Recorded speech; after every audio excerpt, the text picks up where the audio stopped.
Let us think for just a moment about this. What if God treats us in the way we treat our brothers and sisters?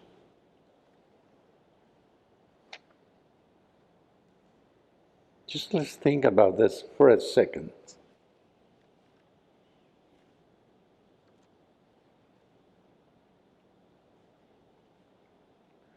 What about if He judges us in the same way we judge our brothers and sisters?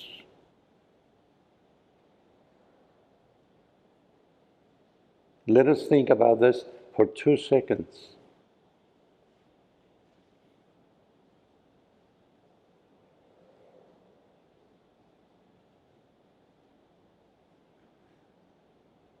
What about if at the end of time we discover that we were completely wrong about our brothers and sisters and God was right? Let us think about this for 3 seconds.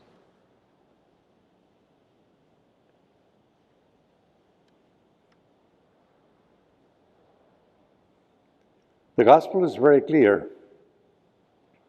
Do not judge and you won't be judged.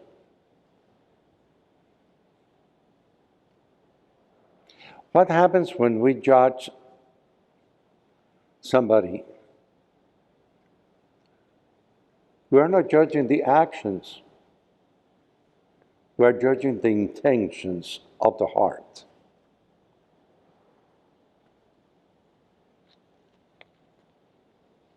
And we do not know anybody's heart enough to be able to do that.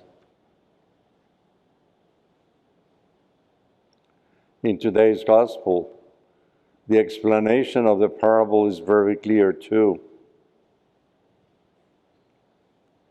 The good and the bad will continue living together on this earth until the time comes for God to give judgment. And that will be definitive. Because He knows the deepest of our hearts. And He can judge.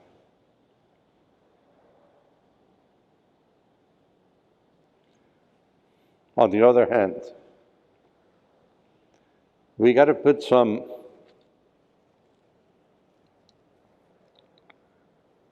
love in here, because that is the way God is. When we think about God judging,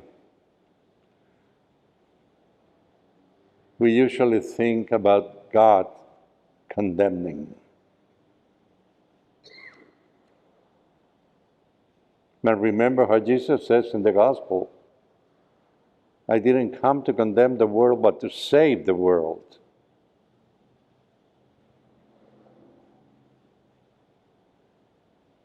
Remember the gospel. The Father doesn't want me to lose any one of those He gave me, but that they save them on the last day.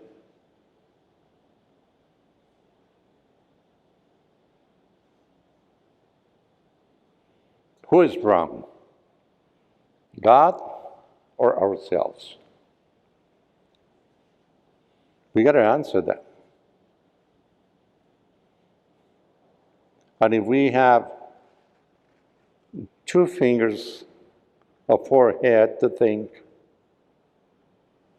even 1 finger, even half finger, the little finger here,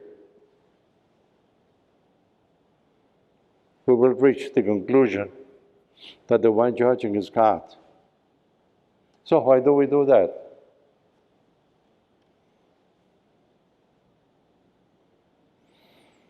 I've heard a lot of times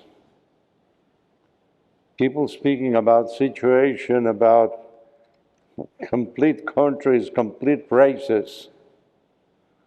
God should kill them all. And I always ask myself, and why is it that you should continue living?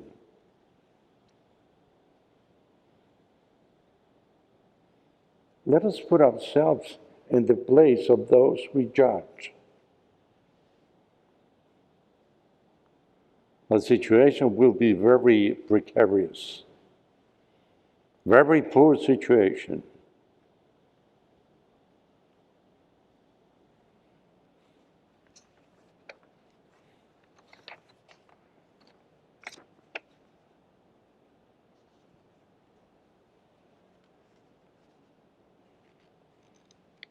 Pope Francis repeats this and this again, again, and again.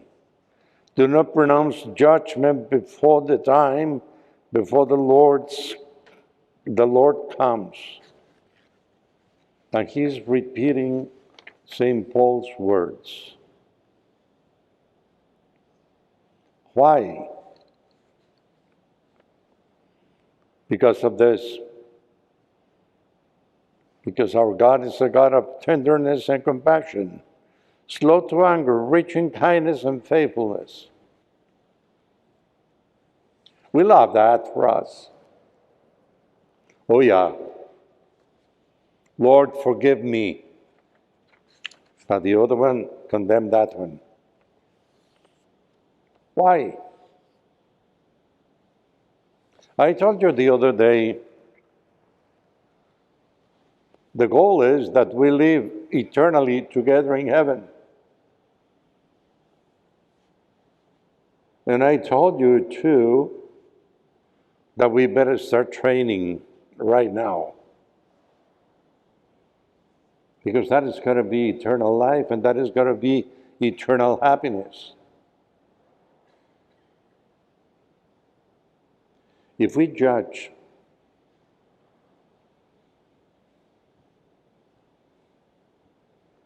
where is eternal happiness for every one of us? Non-existent? That is wrong. Because that is what the Lord wants. That we, because we're free, we choose some other thing, that's our problem.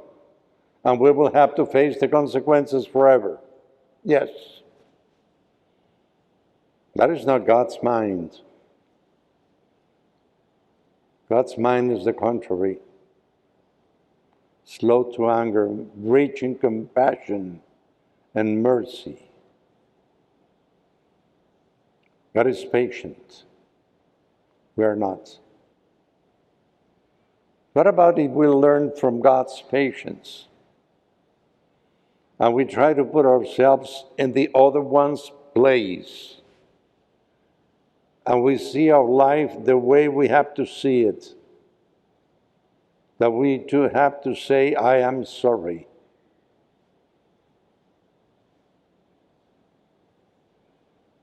The world will be completely different.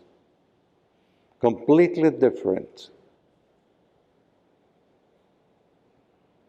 It is not just a coincidence that Jesus gave just one commandment, the commandment of love. Why? Because that is the solution for the world. And we think that the solution is different. Because we do not want to go into God's mentality and say, yes, that is the way we have to be.